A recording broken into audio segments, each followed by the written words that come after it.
Anti-vaccine groups are exploiting the suffering and death of people who happen to fall ill after receiving a COVID shot, threatening to undermine the largest vaccination campaign in U.S. history. In some cases, anti-vaccine activists are fabricating stories of deaths that never occurred.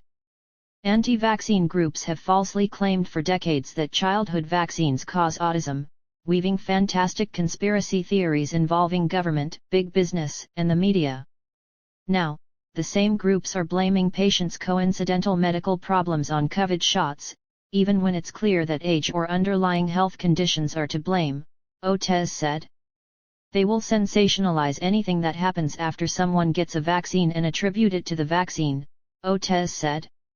As more seniors receive their first COVID shots, many will inevitably suffer from unrelated heart attacks, strokes, and other serious medical problems not because of the vaccine but, rather, their age and declining health, said epidemiologist Michael Osterholm, director of the University of Minnesota's Center for Infectious Disease Research and Policy.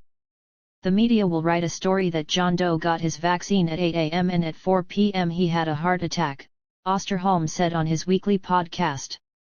They will make assumptions that it's cause and effect.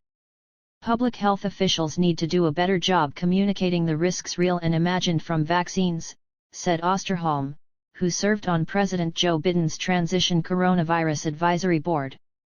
Anti-vaccine groups such as the National Vaccine Information Center and Children's Health Defense, founded by Robert F. Kennedy Jr., are already inflaming fears about a handful of deaths mostly in Europe that have followed the worldwide rollout of immunizations.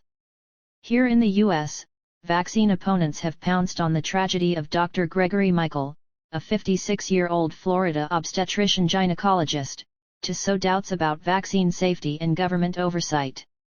Michael died January 5 after suffering a catastrophic drop in platelets elements in the blood that control bleeding, suggesting he may have developed immune thrombocytopenia.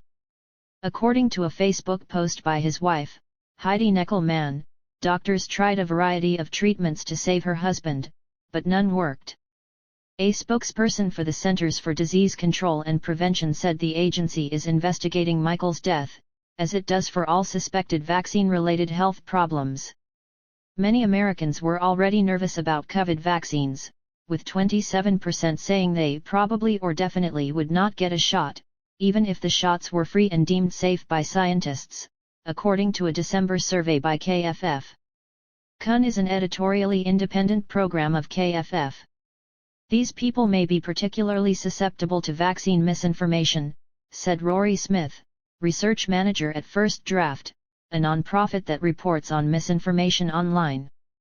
Social media users selectively edited a video of a Tennessee nurse, Tiffany Dover, to make it appear as if she dropped dead after being vaccinated, when in fact she simply fainted, said Dorit Rice, a professor at the UC Hastings College of Law in San Francisco.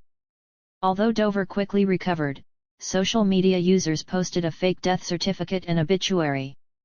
Anti-vaccine activists also harassed Dover and her family online, said Rice, who chronicled Dover's ordeal in a blog post. Thanks for watching this video. Please do subscribe All Media New York.